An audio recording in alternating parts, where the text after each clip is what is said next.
since we are a nonprofit, we continue to operate in that form. So if you have any other questions, we also rent during the day to events like this. So my name is Jonathan. Please come and find me.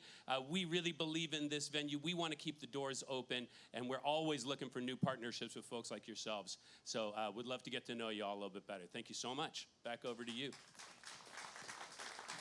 Thank you, Jonathan. And before we get going with our presentation, I'm super excited about the business of doing business in San Jose, something near and dear to my heart. I know that Omar Torres is over here, our D3 representative. If you want to come up. Hi, how's it going on? Did you want to come up? And they told me you wanted to say a few words. Not to put you on the spot or anything like that, but you dressed up for this, apparently. So, looking sharp. I did. Hey, how are you? Good, good. Wow, and he's tall, by the way. Even with these shoes, I can't get up to the mic, but I think we could adjust it a little bit right here. All righty. Hello, good afternoon, everyone. How's everyone doing today? Good, yeah. I'm Omar, your council member for your San Jose City Council. And in all honesty, I think I'm having a very aha moment right now, because this is the place where I had my first candidates forum, and I felt that I did horrible at it, by the way, but of course with, your friends and your colleagues telling you how to get better. But one message that I had then as a candidate was, if I become your downtown council member, which I did, so thank you for that, is that I can't create vibrancy in downtown by myself. And so I wholeheartedly want to thank all the folks in this room, by the way, who are creating a safe and a thriving downtown San Jose. So a big round of applause to you all.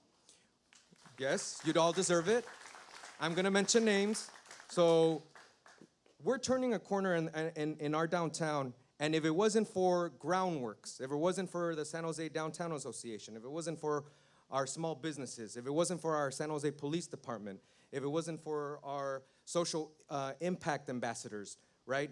If it wasn't for PATH, if it wasn't for elected officials, right? We wouldn't have a thriving downtown. And we're all working together on a daily basis to make sure that downtown is open for business. And so with that, I'm gonna pass it back to Gumby, but I'm very honored to be your downtown council member. And yes, I have ditched my hat and my flannel shirts. I see that Nate hasn't, but I've ditched my hat and flannel shirts to represent you at San Jose City Hall, and it is an honor to actually serve you on your San Jose City Hall. So thank you so much.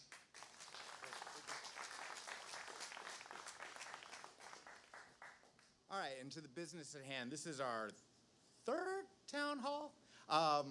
And again, this one is a subject that I'm pretty excited about, the business of doing business, the business of setting up a business district in downtown San Jose, something I've been very passionate about. And I've been very passionate about these town halls too, because we got a lot of information, a lot of great speakers coming up to talk to you, and they're also here to listen. So the idea of the town halls is we're trying to listen to the downtown San Jose. We're trying to get participation from the downtown San Jose.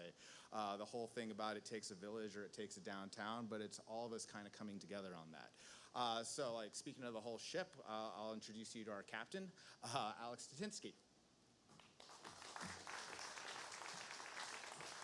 Thank you, Gambi, and thank you, Councilmember Torres, for being here, for speaking, and you really spoke from my heart. I think it takes a village, it takes all of us to create a vibrant downtown, and we're completely on the way to do that. There's so many improvements that I have seen since I arrived in San Jose, which is just past October, not even a year ago. Downtown San Jose, and I'm not saying this because I work here, and this is kind of my wheelhouse, I'm saying it because I observe it. Has changed from October last year to now. I see noticeable differences. I see more foot traffic, I see more vibrancy, I see more stores open and reopen. So we are coming along really nicely. Is there ways to go? Absolutely, but we're here to do all this, and we're going until we have really finished our mission to the very, very end. So welcome everyone to this town hall at this beautiful Tabor Theaters. I love the space. I want to acknowledge a few people here. Tony Miranda from the Chamber, Thank you for being here. He was the first one arriving today. He is the chair of the board, and he is also the interim CEO of the chamber until they have found a new leader. John Risto from the city DOT is here. Thank you. He's also on the board of PBIT. Robert Roblato is here from San Jose State University. Thanks for coming. John LaFortune, CEO of Team San Jose. So that is the other player that is really important, that is part of our little group that is doing as much as we can to create vibrancy and traffic and bring people to downtown San Jose. Thank you for being involved and for doing that. Michael Lomio, I saw somewhere. Here we go, from the mayor's office. Thank you. Thank you for being here today. So the focus this afternoon will be the business of building a business community. So it's all about how do we get all these different pieces together, and there's, again, several players because it takes a village to create this type of revitalization that we're doing. Today we'll be looking at the highs and the lows of doing business in the downtown. There's some great things and there's some not so great things that we're facing and that we have to deal with. What SJDA is doing, what the city is doing to recruit, retain, and nurture businesses in our city core and to help them thrive in a vibrant downtown. We have Juan Borelli here. He is right here at the front. And Nathan Donato Weinstein, who is right there from the city. They will be informing you and shedding some light on what the city is doing.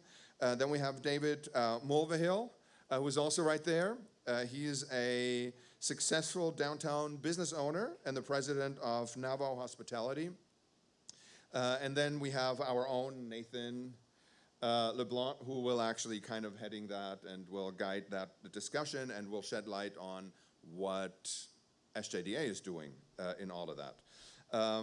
First, I want to share with you, though, some of our successes, what we have done in the last 3 months since we had our last town hall. Just a few quick highlights, and it's very fast. You'll hear more about them through individual presentations, but real fast. We have a new social impact program, SIT, and you will hear a little bit more about this in a moment, but this is something super important. These are devoted ambassadors that reach out specifically to our homeless demographic that we have in downtown.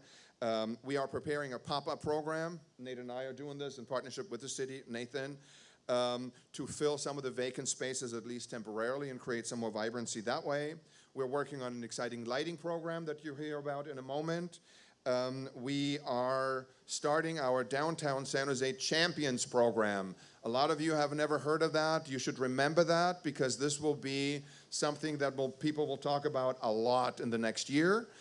These champions are people, students, involved, interested students. They're managed by our champions manager who is already hired and working on interviewing the champions right now. And by the end of October, we should have that team together, 10 to 15 students that will walk around to businesses, to residential communities, to the areas outside of downtown and educate people on what downtown is, what the calendar is all about that we have and that we nurture and keep growing so that people actually know all the hundreds and hundreds of events that are happening in downtown. Not enough people are aware of what downtown is producing at this point, and we want to change that on a grassroots level. And speaking of October, I hope that you all have our annual meeting on your calendar, October 13, 8:30 a.m. at the Hammer Theater. You are all more than invited. If you are a member of the PBID or the BID, you can vote for your board right now. That is the QR code that you can use with your phone right now, and that takes you directly to the ballot where you can cast your vote. We also mentioned that there's a special announcement today, and there is one. And I don't want to do it by myself. I want to ask Tricia McNabb to come up real fast and help me with it, because we will be having an ice rink this year again. It was more than hard work. It was it was nerve-wracking to get a vibrant and an appropriate producer that we can rely on so that that ice rink and the event now that we call Downtown Ice will be successful. And do you want to just share a few more details about it? Hi, everybody. I'm Trisha Lee McNabb, and I've been with the ice rink since day one with Scott. And so How many years was that? this will be my 27th season of doing the ring. Of the last 29 seasons, because there were 2 seasons then we didn't have a rink. I'm really excited to bring it back. This ice rink producer, we have agreed on a 2-year term. So we're so excited to work with the city, with Omar and his office, with Christmas in the Park, the hotel, the museum, and all of you who make downtown vibrant. We're ready to come back and be the premier event that we've been for many years. And with, other things in San Jose closing down and no longer being there for our families and our memories, Downtown Ice is gonna come back and reestablish the relationship and the experience that all of you have come to know and love so much. So I look forward to meeting a lot of you and talking to you about how we can work together, but I hope that you're as excited as I am about having it come back.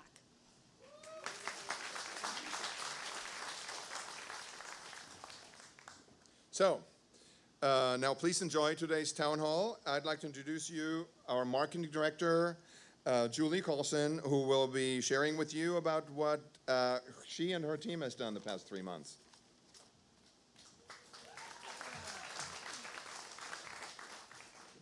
Hi, everyone. Julie Carlson, Marketing Director.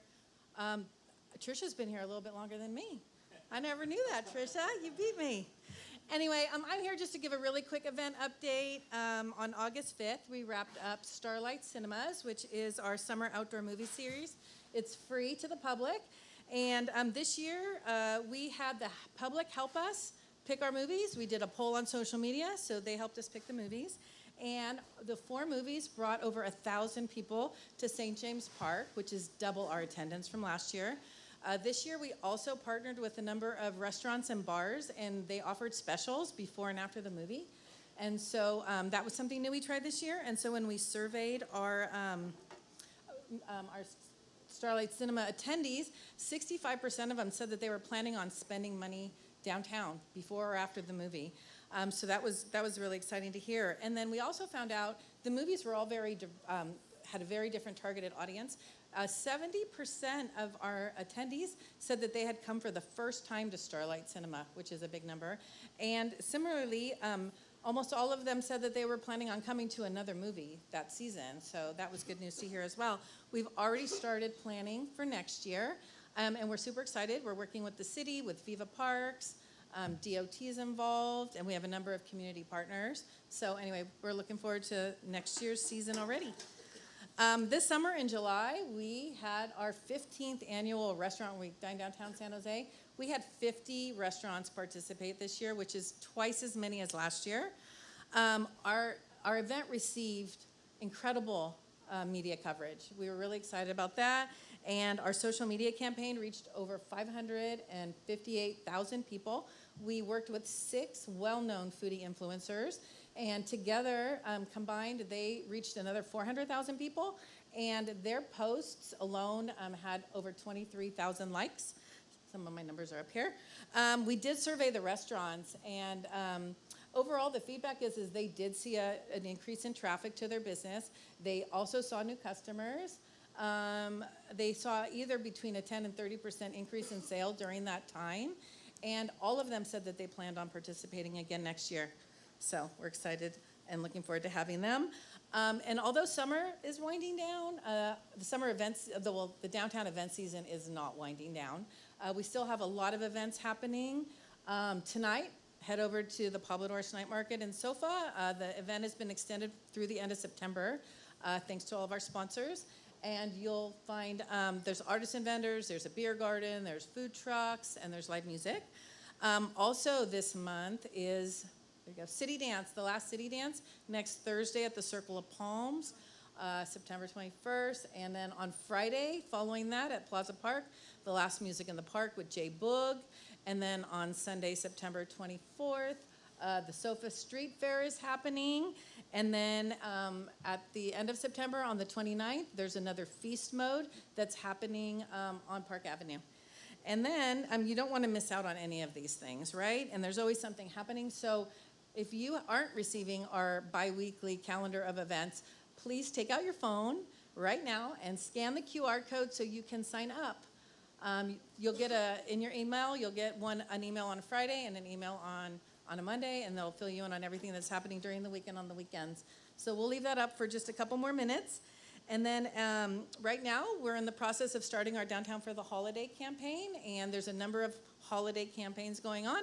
We are working with Team San Jose has a campaign going, and the city, OED has a Shop Local campaign as well. So we're all meeting and partnering together so that we can make downtown the best it can be during the holidays. It's really magical downtown at this time of year, and we just want to make sure everybody knows that there's a lot to do down here. So with that said, we hope to see you downtown this fall, and we hope to see you downtown during the holidays. And I am going to turn this over to Sarah Billings, our Street Life Manager. Thank you.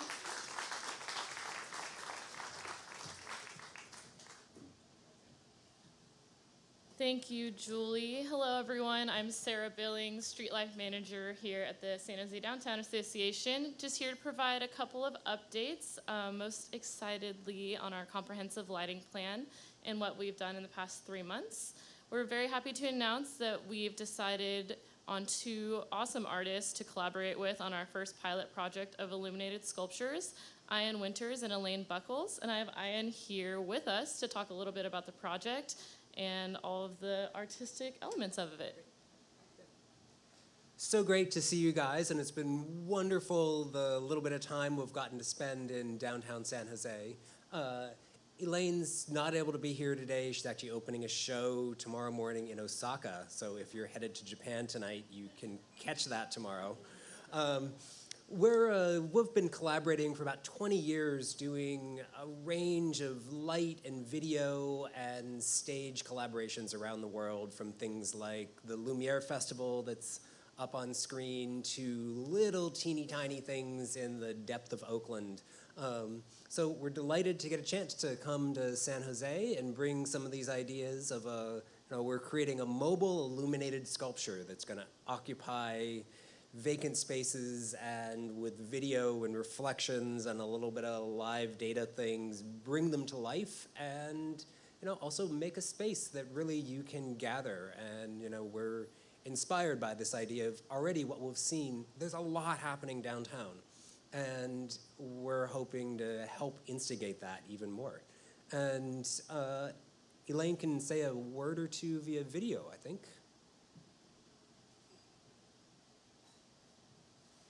And just hit play.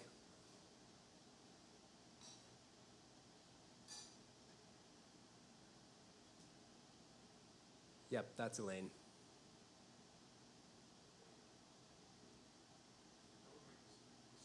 Oh, and the sound is off. I'm part of the Night House studio with my colleague Ian Winters. Great. Elaine Buckholz. I'm part of the Night House studio with my colleague Ian Winters. And we're going to be doing installation in San Jose, light, video, sound, and sculpture. Illuminated sculpture, San Jose. We're delighted to be here, and we can't wait to work with you in this beautiful city. Thanks for having us. Great, and we'll be around if anybody has any questions. Thank you, Ian. And next I wanted to introduce Chris Kendricks of Groundworks.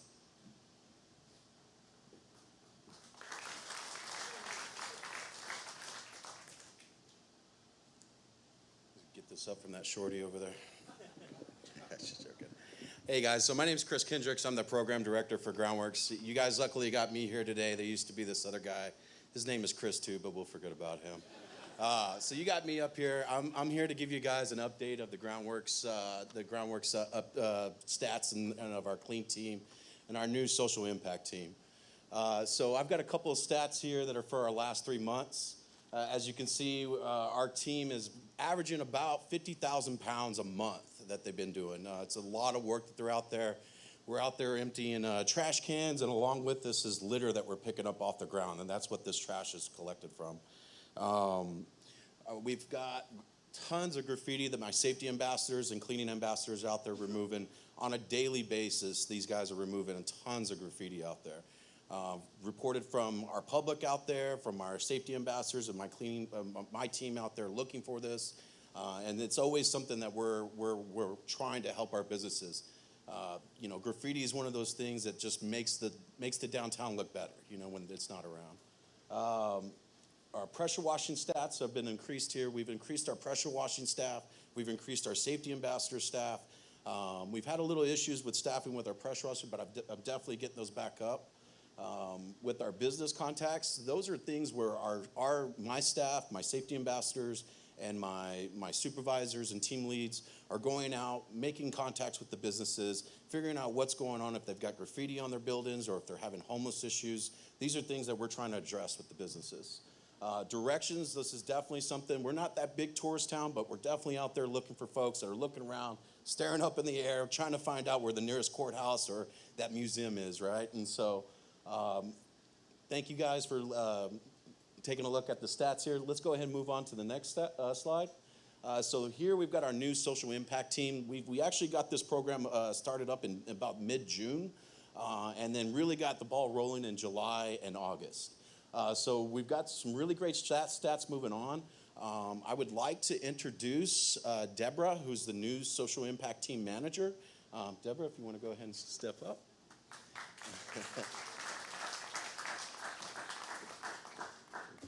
So Deborah, here's... Hi, I'm Deborah. I am the Social Impact Manager. We're also known as the SIT team. We're here 7 days a week from 8 to 4:30. Currently, I have 3 full-time members on my staff, and I'm in the process of hiring 2 part-time. You can contact us through Groundworks whenever you need any assistance with any of the unhoused. And we're out there making connections. You know, we're out there trying to, and we're strictly outreach. So we're out there making connections. Here's Danielle now. And we have, you know, a few success. Last week we had a Vietnam vet he had a sign, and we walked up to him, and, you know, he gave us a little bit of a story. And I had a contact at the Veterans Housing on the east side, and they said, yes, they could help him. He had his ID, but he didn't have an his banking card or any information with him. And I took him over to Catholic Charities and got him a mailing address. We called his bank, and Veterans Housing said, you know what, we'll help him, we'll take him in. And I tried looking for him yesterday and called over there. I says, Janelle, you know, did you guys pick him up? And they said, yes, we picked him up. So for us, that's a success. Thanks. We're working with other agencies that we can contact as well, and helping us make connections. And, you know, we're out there making, you know, contacting from day to day. Sorry, I'm nervous. Okay, that's it. Well, guys, with our new social impact team and any Groundworks services that you may find out there, you can download our Groundworks Everywhere app. You can find this on the iOS, on Google Play. I suggest all of you after today, look it up. All you got to do is type in Groundworks in the search. This is an easy way for folks to report issues such as homeless issues or, you know, biohazard issues that you see out there if you're walking around through the downtown. You're able to take a photo, upload it, and we'll respond within the next hour. It's one of my goals to be able to respond to that in the next hour and have it resolved within that day. So check it out, download it. If you have any questions also, you can see me afterwards, and I've got a couple of handouts here in the back. Also, our main office line is 408-287-1520, and you can come to me and I'll give you that phone number too. Thank you guys, and I would like to introduce Nate LeBlanc, who is the business development. Go ahead. Before you go, shout out to your team and to the social impact team. We came across a homeless individual struggling. We fumbled. I dialed the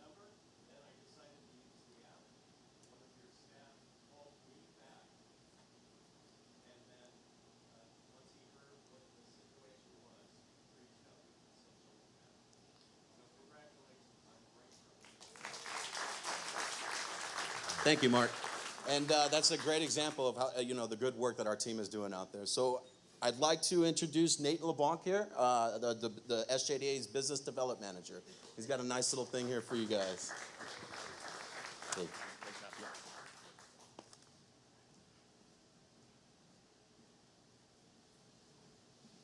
Hi, everybody. Whoa, that's way too close. Hi, my name's Nate LeBlanc. I'm the Business Development Manager here at SJDA, and we're going to talk a little bit about our programs, introduce you to some of our partners, and describe how we do business development work. But before I do that, I'm actually going to perform a feat of business development right before your very eyes. I see two people in the crowd that I'm currently working with. Camille from Hobie's. I want you to meet Pete. Shake hands, guys. You guys are both opening businesses downtown in the next couple of months. You're both currently working with me. Camille will be opening Hobie's in the site of the former Ludwig's on North 2nd. Pete has a really exciting project that he's working on in SOFA. And that's it for me. Good night. No, just wanted to say we do technical assistance. I'm going to tell you more about what I do in a couple of minutes and introduce you to some of my colleagues who I do it with. But a lot of it is just making connections, knowing what's going on, kind of surveying the landscape and seeing things before they happen. So with that, I would like to introduce our downtown manager, Nathan Donato Weinstein. Hi, Nate. Pull that thing up, please. Hey, man, good to see you. So before you entered your new role, you're the new downtown manager, and from what people are telling me, you're killing it. And I would like to just go through a little bit of your history. You were a commercial real estate reporter at the Business Journal, which I'm sure everyone in the crowd remembers. You wrote a very flattering profile of me when I was at SOFA Market. Thanks for that. You're welcome, Nate. It wasn't hard. It was a great story. And then you went to work for the city in the Office of Economic Development as an analyst. And so with that role comes a ton of research. You're so good with numbers. In our meeting this morning, you dug deep on someone's alcohol permit to do some detective sleuthing about a business that might be coming soon. I think people want to hear about that. I know you have a few slides here to describe. So can you just help people understand kind of the business environment of San Jose and some of the economic conditions that we're working in, please? I would love to. Thank you, Nate. So I think this topic is awesome. You know, business development, what does that mean? It means a lot of things depending on where you sit. From the city's standpoint, you know, that's a term that describes really all of the approaches used to stimulate economic growth, leading to things like job creation, including for those who do not have high educational attainment, which is really important in a city like San Jose, where we have such a diverse community. It's how you attract and retain companies really across the industry spectrum. One of San Jose's strengths is that we are so diversified across the city. It's encouraging innovation and entrepreneurship so that we can maintain our leading edge in Silicon Valley. And it's, quite frankly, it's generating tax revenue. And so I promise I'm not gonna give you a budget presentation. But if you hit the next slide, you know, the part of the message I want to get across is that for San Jose, it's at the top of my slide, for San Jose, business development is existential. When you look at kind of our main drivers of revenue to the general fund, which is how we pay for services like parks and cops and all the rest of it, you know, our leading drivers are economically sensitive to business. And San Jose's challenge has kind of been that. If you hit the next slide, you know, you've probably heard us talk before about how we have a fairly weak tax base in San Jose. And that's like for reasons that I won't get into. It has to do with things like historical approaches to land use and how the state funds us. But historically, we've lagged our neighbors on a per capita basis when it comes to things like property tax and sales tax. But that said, we are an amazing place to start a new business.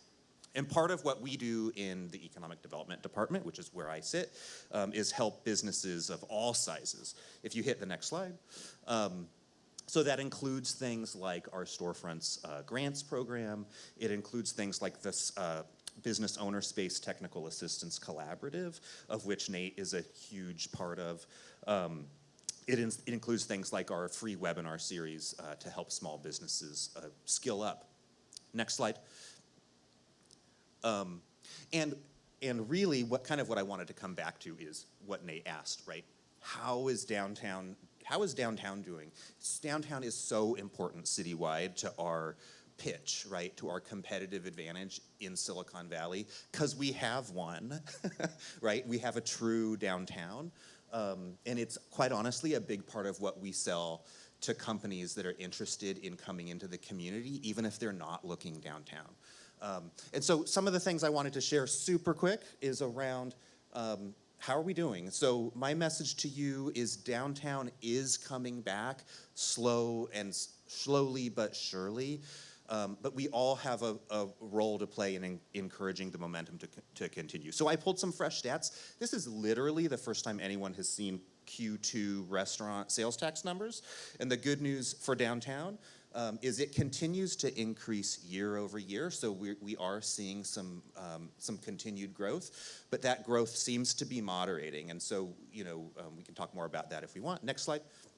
And then lastly, this is my last slide, I promise, is, how we're tracking compared to some peer cities in California when it comes to sort of people coming back and spending time downtown. And this looks at sort of cellular devices and are counted in the central core, and the chart's not easy to read, but it shows that we are slowly climbing back at 75% of 2019 numbers. The challenge for us is we're kind of plateauing because the return to work, the office numbers are not growing strongly, and we have to be kind of honest with ourselves about that. But that's a little bit, I think that was my last slide. Can you double check me? Yeah, so with that, I actually wanted to turn the tables on you, Nate, because that's kind of some big picture stuff around how we are looking at kind of economic conditions. But I want to ask you, what does business development mean to you and from where you sit? Great question, and I am prepared to answer it. We can talk later about this. Nancy, can you actually go to the next slide, please? Thank you so much. So you presented some really great numbers. I'm sure you've all memorized them. But business development to me is really more about people. I have to get people to trust me enough to let me help them. And that's not an easy thing to do sometimes. I think we enter into situations where people are in crises or they're having severe misunderstandings, usually with some kind of regulatory body, and we insert ourselves in an already complicated situation and see if we can be additive or be helpful. And so my main thing that I do is listen. And I think that entrepreneurs are so driven and honestly have a kind of sense of tunnel vision about creating sales or finding clients, or they don't tend to want to fill out a ton of paperwork or attend a ton of Zoom meetings or negotiate with regulatory agencies. So someone like me can advocate on their behalf and kind of just say, hey man, I'll come by, not at lunch when it's busy, fill out this piece of paper, I'll take it over there. We do kind of brass tacks business development in that way, and really it's just about taking people's good ideas and making them realities. That's awesome. Can you give me a business development story that stands out to you? Yeah, totally. And I'll kind of keep this brief. But one of the major success stories in downtown in general, and certainly in my career so far, is the opening of Nirvana Soul. I had a meeting with Bianca and Jeronica, who you can see on the slide there. And we sat at a different coffee shop because theirs didn't exist yet, and they literally laid out a vision of exactly what they wanted Nirvana Soul to be. And 1 year later, through so many things I don't have time to get into, it opened. They knew about the pink ceiling, they knew about the mirror on the second floor, they knew about the drinks, they had the branding. They just needed a few little pieces to fall into place from a real estate perspective, from a finance perspective, from, I feel comfortable saying this because we've talked about it a lot. They needed someone to believe in them, and I was the first person to believe in them. And I'm very proud of that, and I have had a real journey with them over the years. They're expanding rapidly, and the picture you see here I chose specifically because it's me getting out of the way of their photo op after we cut their ribbon. This was their grand opening during COVID. You can see the line around the block. It's not my story, it's their story. but they needed a few key pieces of information. And one thing I'll just mention, because it's going to come back a little bit later, is that their space was not officially on the market. It was a space that was in the proper process of being vacated by a previous tenant, and having that kind of inside and local knowledge and tipping them that, hey, this is someone you might want to talk to, that's really the thing that set the whole journey in motion. And I truly believe they're going to continue to be extremely successful and build an empire, and that's going to be the first step right here in downtown San Jose. And so I just think that is something that I'm really proud of, that they should be very proud of. I hope you all are continuing to support them. I know it's not Lines Down the Block anymore, but they're an amazing business and they still need our support at all of their locations. So that's one that I wanted to highlight. Nate, do you think that's awesome. Yes. Do you think your background in private industry helps you in your day job now? That's a good question. I do. So a little, just so briefly about me. I started as a volunteer at San Pedro Square Market while it was being built and became the manager. And we had, probably 27, 28 with some turnover, maybe up to 35 businesses come through there in my time. And I learned a lot about small business and a lot about the lay of the land here in downtown San Jose and how things work doing that. Then I moved briefly to work at Movable Feast, which is a food truck event company with my friend Ryan Sebastian. And then I was the GM at Sofa Market, where we had 11 small businesses under my watch. We signed it, got them fully leased. And by the time I had started doing small business work for a living, I had helped about 100 businesses get started. So yes, it did help. And I often felt when I first started working in the nonprofit world that I was mostly a translator. Like I translate legalese for entrepreneurs. I translate restaurant drunken gobbledygook for people who work in offices. I translate between these different worlds. I'm able to move between them because of my network and the people I know and how I approach the work. And so I do think it did help that I came from what I call the real world, not the nonprofit world. That's great. Nate, you work with a lot of businesses and you see kind of the ups and downs. What are some trends you're seeing right now in terms of business downtown? Great question, and let's have it be the last one because I want to get to our next speakers, but thank you so much, Nate. Okay, how do I say this? It's pretty much the same as always. Restaurants, cafes, bars, fitness. That's who wants to be downtown. That's what people are inquiring about. That's what the phone is ringing again after COVID. People are really interested in downtown. We're doing a ton of tours. We're fielding a ton of calls and emails. I'm doing a lot. I like to do a half coffee, half walk. That's kind of my style. Let's sit down, talk to you, get to know you, and then we walk around, look in some spaces, see if we can see, does this place have a bathroom? Does it have HVAC? Does it suit your needs? Do you like this neighborhood? And that's how we usually get started having a conversation about your business. I will say it's less boba and less poke than it used to be. I don't know if those are just normal comings and goings of trends, but that's not what the phone is ringing for right now. And I'm really pleased to see, as someone who enjoys eating quite a bit, that some nicer restaurants are coming in. Rolati opened, it soft opened last night, or 2 nights ago, the last 2 nights.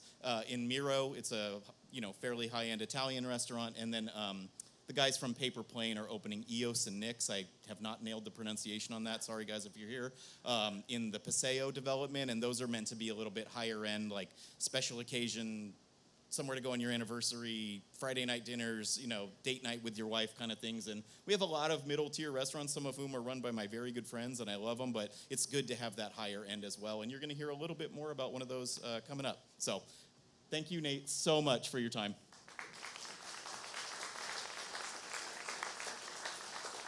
I told everyone else to keep to their time, and I just blew past mine by about 5 minutes, so I can cop to that. I did that.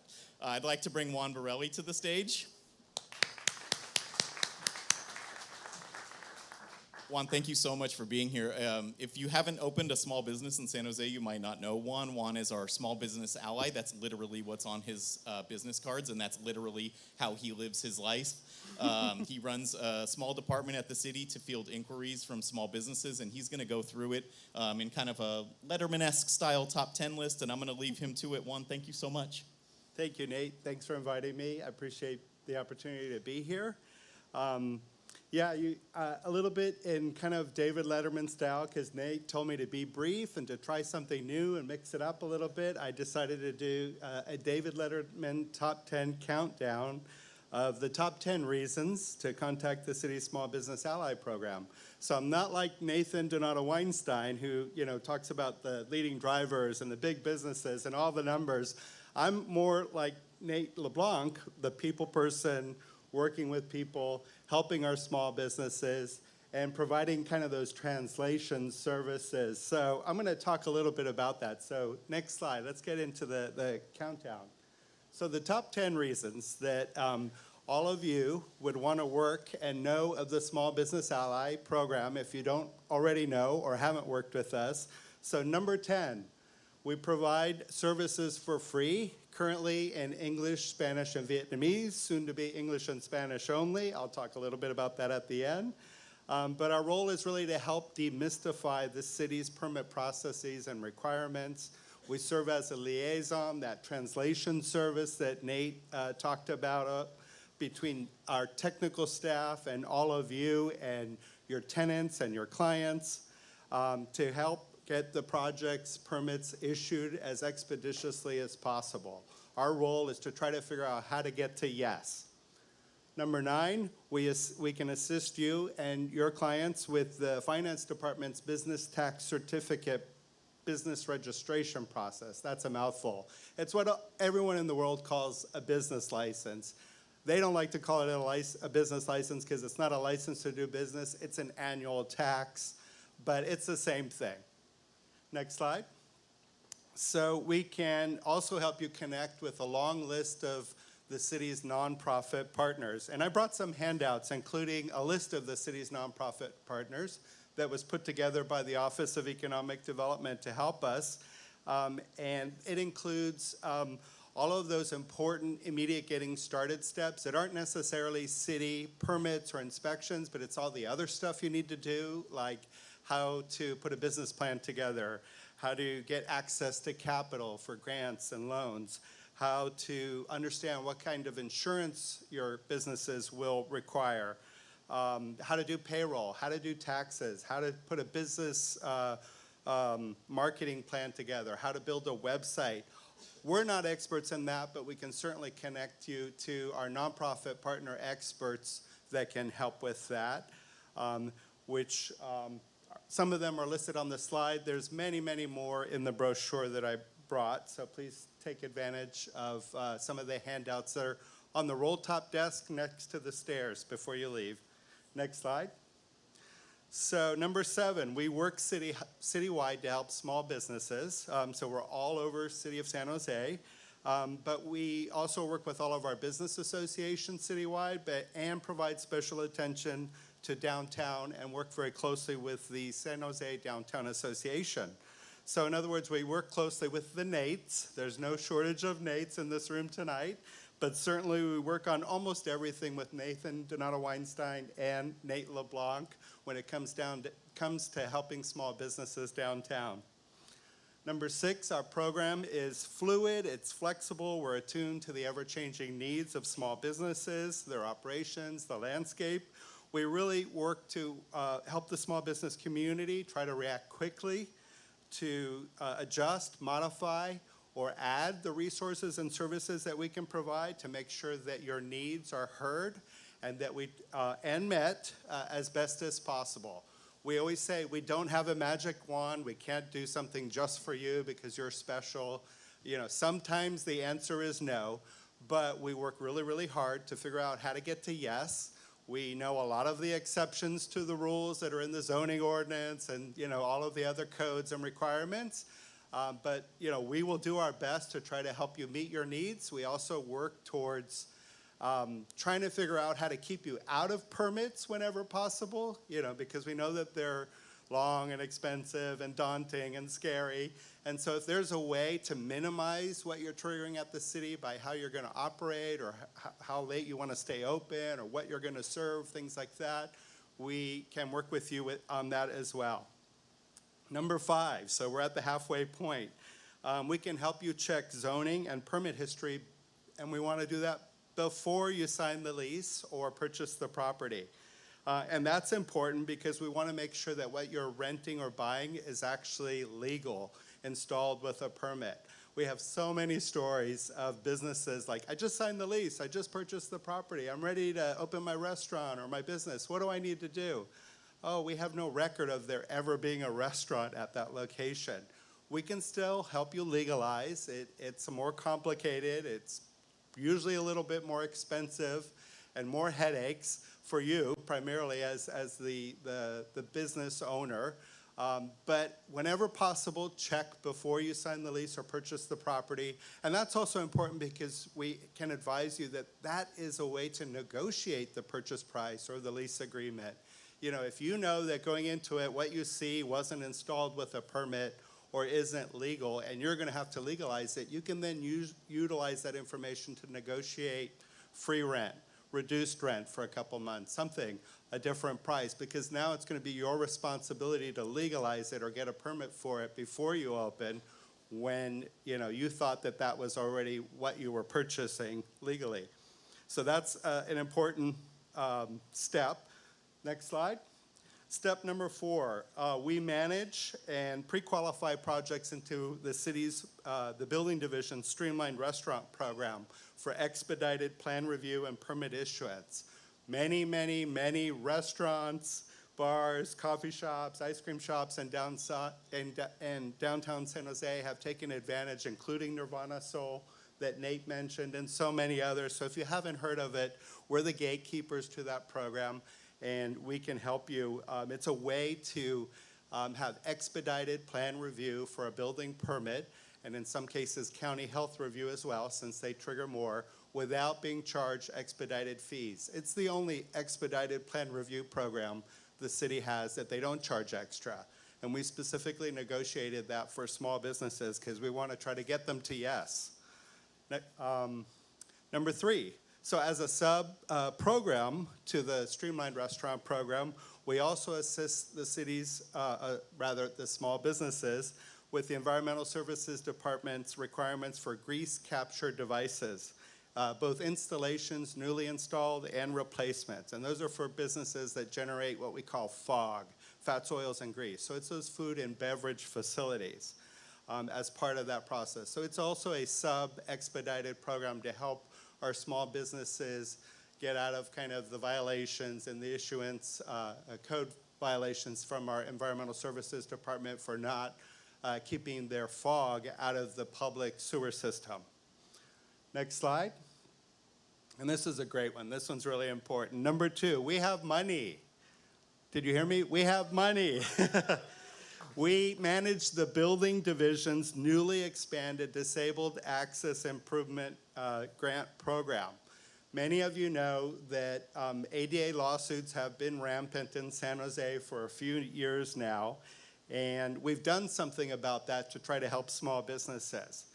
So in summary, the Phase 1 grant basically is a credit of up to $8,000 for city permit and inspection fees, and to pay for a third-party, we call it CASP, Certified Access Specialist Survey and Report, which identifies those remediations that need to be made to make a business property or interior tenant space fully accessible.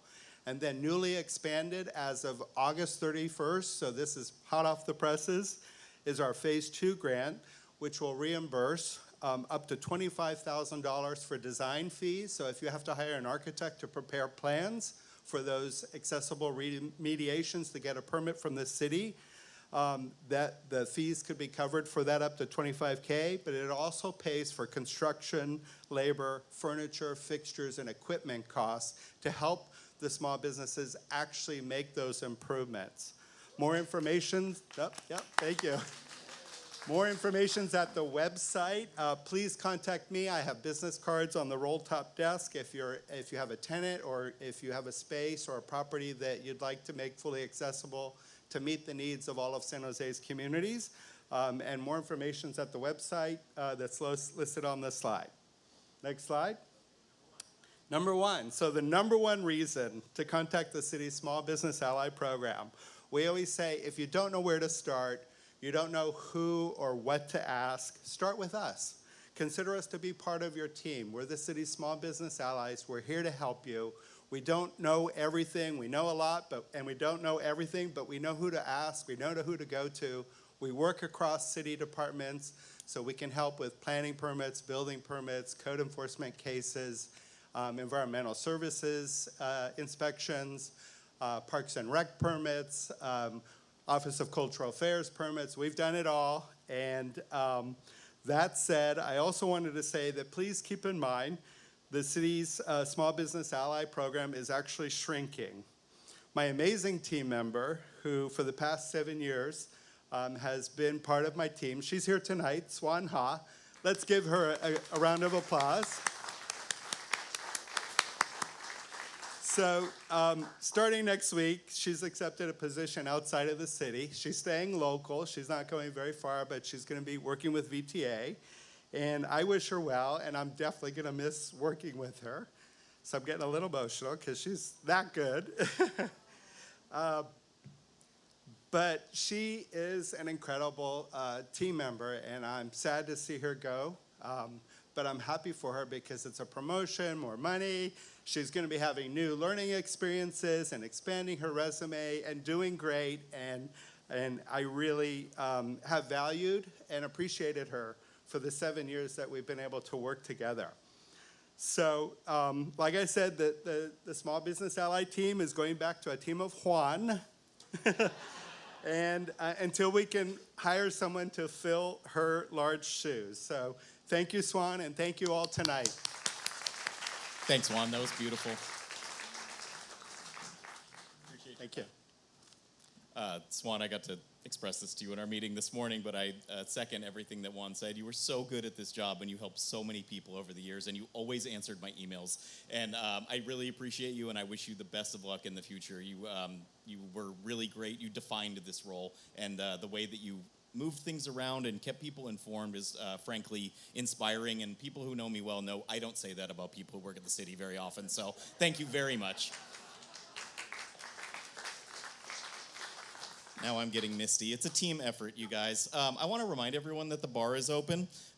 We will not be offended if you get up and order a drink during this. Tip big. The tabard needs it. And with that, I'd like to introduce David Mulvihill to the stage.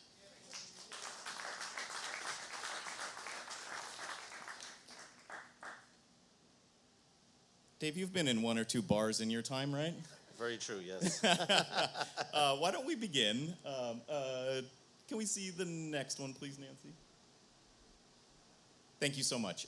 Dave is a part owner in many of them, but I consider him to be the front person for, and certainly the person I contact for all of these fine businesses. I'm sure many of you have frequented them. If you haven't, you need to start. Some of them are, I believe, right below our feet where we're standing. But just a little context for who Dave is. And Dave and I are working very closely on a couple of projects right now. He's got some big things coming we're going to talk about in a second. We were at a so intense planning commission hearing last night, getting his new thing approved, advocating on his behalf, and he's just someone I trust and work closely with. He's going to be joining our board next year, and we should probably let him talk a little bit. So Dave, why don't we start by, can you please tell us, how did you end up in downtown San Jose? You're not from here. Obviously not from here, Nate, originally from Ireland. I moved to the Bay Area in 2001, and I was working at a bar in San Mateo. And I think I was here in the Bay Area 4 years before I even came to San Jose. And I came down with a couple of friends, and we ended up at a Flaherty's Irish pub by mistake. And it turns out the owner, Ray O'Flaherty, is from the same place in Ireland I'm from. And he talked me into working for him for a couple of nights a week. I was pretty happy in San Mateo, but I said I'd help him out a couple of nights a week, and the rest is history, you know? Absolutely. I think that illustrates how much kismet and serendipity plays a role in all of this. We all try to plan, but sometimes, you meet the right people and things fall into place. So that's great. Thank you. I know you've had various kind of pathways to open each of the great places that you run. Can you talk a little bit about what your experiences have been? And don't sugarcoat it for us, working with the city and the county and to get your permits as you've gone through your kind of journey here. Yeah, I feel like, it's gotten a little easier over time, but if you are starting out and it's your first project, it's very daunting. I feel lucky that I've been in San Jose now for, probably 15, 16, 17 years, where I have relationships established with the likes of Juan. Swan, you will be missed. And yourself, Nate, where you guys helped me navigate through the processes. Look, there's great people working at City Hall. There's great people with the Downtown Association. So if you are thinking of starting up a business, don't be afraid to do it. and don't be afraid to tell them too that these processes should be easier. So they'll probably agree with you too. So, but yeah, I mean, like you said, it's a village. It can be done. It definitely could be simplified, but there's great people here supporting us as we, do our projects. Awesome, thanks, man. I guess this is a little off what we rehearsed, so I'm gonna throw a little bit of a curveball at you, but I wanna ask you, and I really want your honest opinion, and don't just pretend these people aren't here, we're just chatting. Is what we're presenting here today ringing true? Like, do you feel that you're supported? Like, do you feel that you have someone who you can call if you can ask? And I know we work closely together, but if there's like people out there who don't know, how do you advise your fellow members of the small business community? Because I know you guys talk all the time. Yeah, I mean, I think I sent you a text last night after our CUP hearing at City Hall, and he chimed in on a Zoom meeting when the questions were getting kind of tricky, and I was like not sure of the correct answers. But Nate, fortunately, this is well after 6 o'clock. I'm sure you're a 9 to 5 guy, but you made it your business to chime in on Zoom, and you straight away told the Planning Commission that, praised me and told them I was running exemplary businesses and so forth. So, I mean, I think I texted you last night. I was never so glad to hear your voice, So yeah, I mean, like there's stuff like that. Look, nothing's perfect. When I first started working at O'Flaherty's, Ray O'Flaherty's, I remember saying to Ray, hey, what's going on here? It's a city of 1 million people. It's a Friday night, and you have to remember, like, there was no Farmers Union, there was no OYA, there was no Wagon, there was no San Pedro Square Market. And I'm looking out the door going, and Ray looks at me, of course, and he goes, Dave, San Jose, it's kind of like a bar with no beer, And I remember going, like, fucker, I'm down here now, trying to make a living, And but look how long it's come since. You've got Farmers Union, you've got Oya. Sometimes we tend to focus on the negative. You got San Pedro Square Market. I mean, this place is totally transformed, and it's going in the right direction. We've hit plenty of speed bumps. We've had the 2008 crisis, economic crisis. We had shark strikes. 2019, it looked like finally things were really going to blow up down here, and then we got hit by COVID. But it always bounces back. It's like 2 steps forward and 1 step backwards. And with people like that are in this room, we just have to keep pushing ahead and keep soldiering on, and we'll get results. I knew one of us would swear here tonight on this stage, and I'm so glad it was him. It sounds so much better in an accent. Can we actually not yet? But Dave. You have a new project. I want to talk about it. I want to hear about it. I think all of these people want to hear about it. Let's go ahead and go to the next slide. Nancy, can you please tell us about your next venture? I don't know whether you guys are familiar with Santa Clara and Almaden right now. We've signed a lease on 2 units there, which we're going to make into one. It's going to be, first and foremost, a restaurant, pretty high-end restaurant, California, local food. We haven't have a menu made up yet. We're just in the process of getting permits for building, but that's kind of the look we're going with. And we're going to have 2 bars inside. One's going to be a horseshoe bar. It's going to be a sunken bar, which will be kind of unique to San Jose. Then we're going to have an open kitchen down towards the back where you can see all the action, whether you're eating or drinking. And then on the other side, we'll have kind of more of a loungy spot for private events and maybe some, we just got CEP till 2 a.m. So maybe if we want to stay going till 2 a.m., we shut this part down around 10 and people can move into the other side. What's important about this project is we have these beautiful windows that open up onto this sidewalk.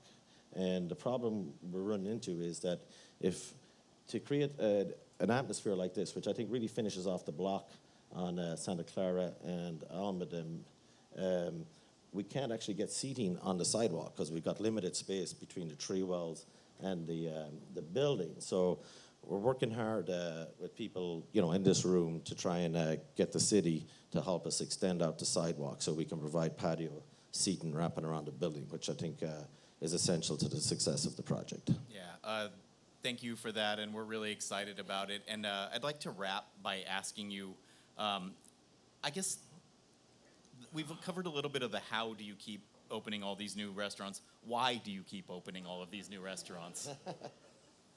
I don't know. Well,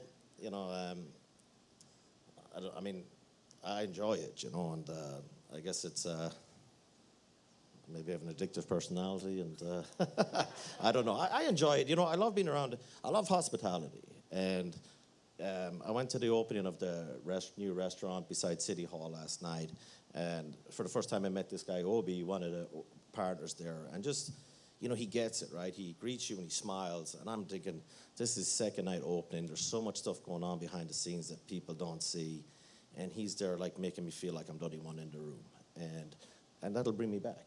And that's what hospitality is. And there's so many people, because there's a staff shortage, there is definitely an element of when you go to a business that, you know, the hospitality is not there. But I want to keep working to give that special experience for when people come in my doors, whether it's O'Flaherty's Irish Pub, you want a pint of Guinness, or you want to be a pirate for a night at Dr. Funk's, but whatever it is, you know. But I think that's part of it, like, you know, and that's all I know, and that's what I'm happy doing, and what gets me up in the morning, you know? Right on, man. Not only am I extremely grateful for you joining me on stage, I know public speaking is not your favorite thing to do. Thank you very much for being here.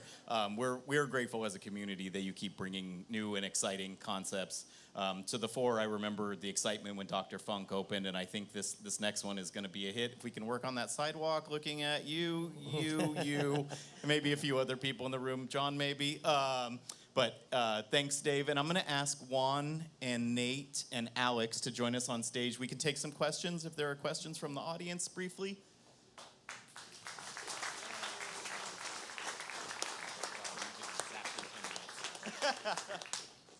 Does anyone have anything they'd like to ask? Yes, sir, please.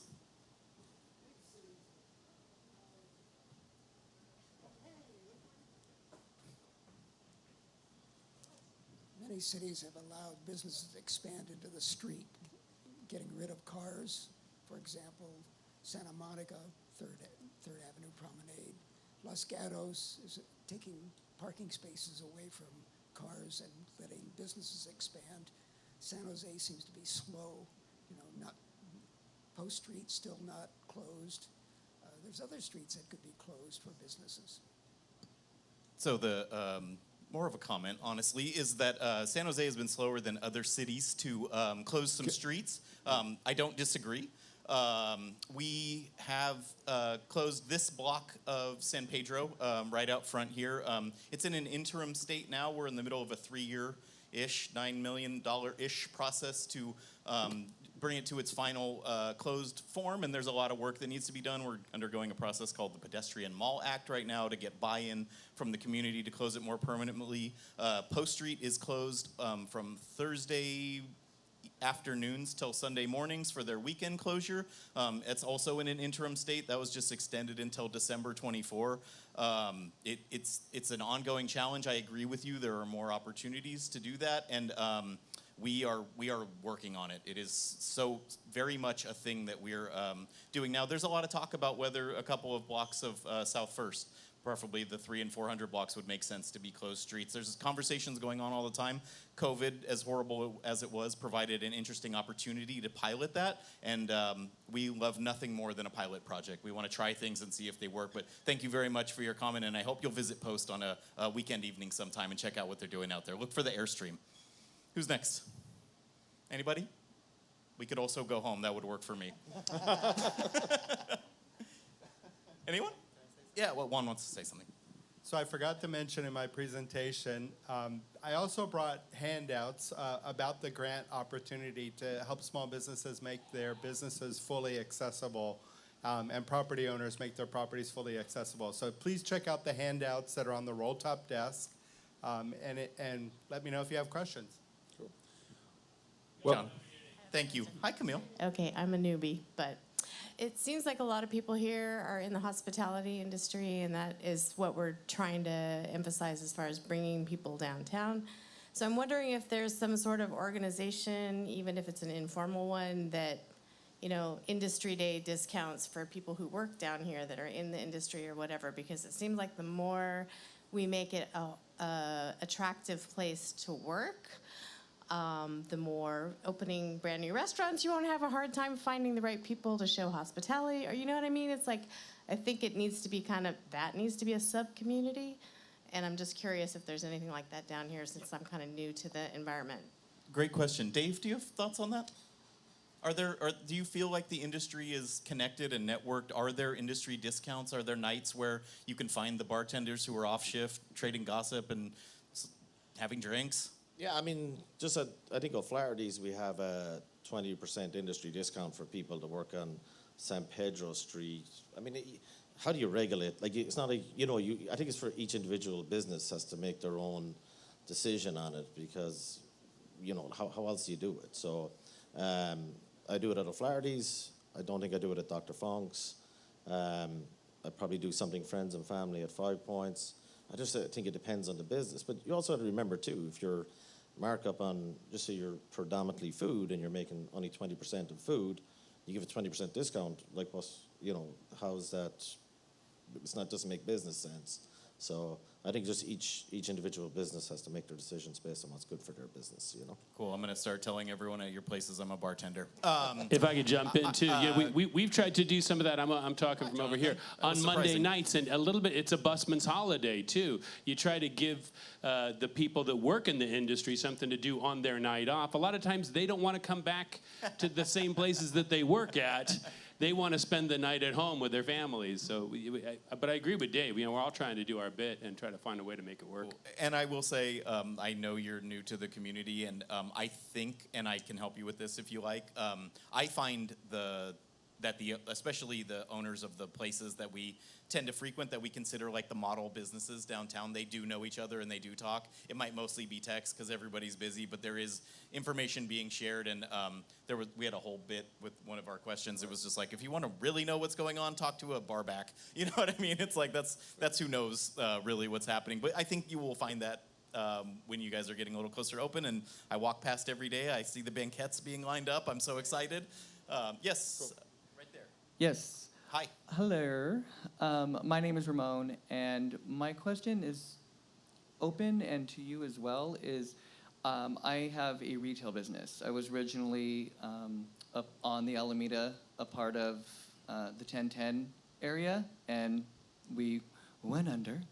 And so I'm looking into downtown. One question is there I guess a wait list to get assistance to try to find a location downtown? And two, I do retail. So how open is downtown to specialty retail? Because like she'd mentioned, a lot of restaurants, a lot of food, drinks and stuff, but there doesn't seem to be, I don't know if there's no call for retail or no want, but if I was to truly find an amazing spot, with your help, just in case,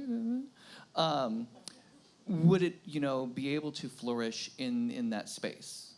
I'm going to go backwards. I think so. There is call. I'll help you. Call me tomorrow.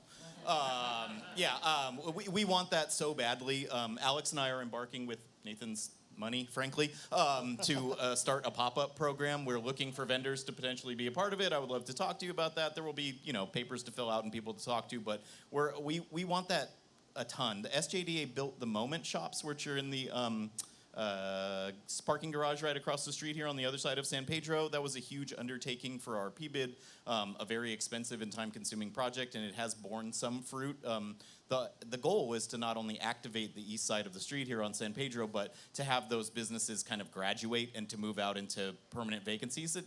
We've had a few. And some find that it's not for them and they go back to their normal lives or their online store, or some end up in Japantown or Frame areas. We're happy for them as well. But I think every resident in the room would agree. We all want to see more retail down here. And there's been a few things that surprised me a lot lately, and I'll use my friends at Foxtail Fermentation as an example. When they described their concept to me, they're like a tiny, teeny little microbrewery that does really kind of exotic beers, and they only serve fermented foods. So I'm like, okay, so like sour beer and sauerkraut, like is that a business model that can work in downtown San Jose in 2022? I had my skepticisms. They are thriving. They're winning national awards. They're open 7 days a week. They're just bringing their version of what they thought is kind of a missing link and actualizing it, making it, and they're doing great. Same thing with Good Time Wine Bar around the corner. I know these are all restaurants, but that's what I have to work with. But people of San Jose have been surprising me with their open-mindedness and their desire to try new, different, and I'll go ahead and say, in some cases, better things. So let's talk. I would like to add something real fast about retail in general. We are absolutely open for retail. The reason why we don't have retail in downtown is solely because retail is not looking at downtown right now. And that's because if you look at regular retail, they have critical mass calculations. And they need critical mass for retail to work over and over and over again so that you keep your doors open. And a lot of retailers have determined we're not quite there yet in downtown. That doesn't mean that we won't welcome you. We absolutely will. This is just something that you need to take into consideration. Where are we in downtown? How much foot traffic do you need so that you can sustain? And there's one thing I want to add when it comes to foot traffic. We're just in the process. I actually just signed a contract with Placer AI, which is a system that will allow us to actually very clearly identify foot traffic patterns and movements. So we will be able to tell you how much foot traffic is in that area that you're looking at if you have a place that looks really attractive. Go to Nate. Nate will be able to share that information with you. We can dissect and we can look at, okay, Mondays, Tuesdays, and Wednesdays during whatever hours is that foot traffic. On the weekends, we have that much foot traffic. And then you make your decision, is that viable for you? Will you be sustaining according to your calculations? There will be retail in downtown, and there will be a time in downtown where people will be running to find places to open because it's a clean canvas right now. There's no competition when it comes to retail. It's just a matter of when have we reached critical mass. When I say critical mass, it really is the residents. How many residents do we have in downtown? How quickly are they adding? They are adding, but how quickly and when are we at a point where we can say, okay, now, hey, guys, come here and open your stores. The ones that open first will be the most successful because everyone else will be competition and will be copying what others are doing then. Awesome. So that's hopefully answers your question too. Thank you, Alex. Our next question is from David Heindel of Hotworks. I'm David Heindel. We run the Hotworks. I don't need that. Hotworks infrared studio across from the former Chase Bank, which I'd love to see you open up as a pop-up, by the way. Get the homeless people out of there. I'm not here on that today. I'm also the chair of the Downtown Parking Board, and we have vacancies. We would love to have a downtown representative, which is also an at-large position. It's not a big job. It's 4 meetings in a year from 10 to 12 on a Wednesday. We need more people. We lost some great people who turned out. We need a couple more people. I'm sure Alex or Nate or somebody can tell you how to do that. Thank you, David. Thank you so much for announcing this. Yes, we need 2 seats on the parking board.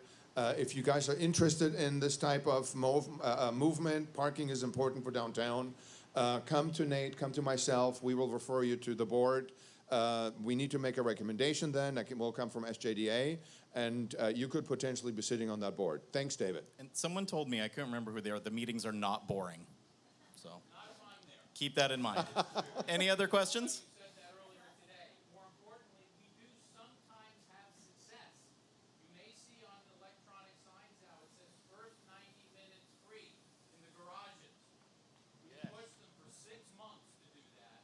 They put it there, and then they put a little sign in the entrances to the 4 big garages, 4th, 3rd, 2nd, and Market San Pedro. Right. So everybody needs to know. Nobody knows. Everybody needs to know 90 minutes free parking on all those garages, $2 to be there for 2 hours. Thanks, David. Any other questions? All right, I think we're going to go ahead and wrap up. I'd like to mention to everyone, I'd like to thank my colleagues and partners. Thank you for being here. Appreciate it. The Tabard is open tonight. The bar is open. They have karaoke starting at 7. I don't know who has dibs on Friends in Low Places, but let's talk. And then there is a grand opening next week. Downtown Yogashala is going to be reopening. They've been downtown for many years. I've been working on this project for so long. I'm so happy for Veronica and her team. And they're going to be opening in the Spark Residential Development at First and Reed next Saturday. Come out and join us and help welcome a great business back into downtown. I want to thank you all for your time. Thank you for joining us. And please, a big hand for Nate, Nathan, Juan, and David. Thank you so much. Have a good night, everyone.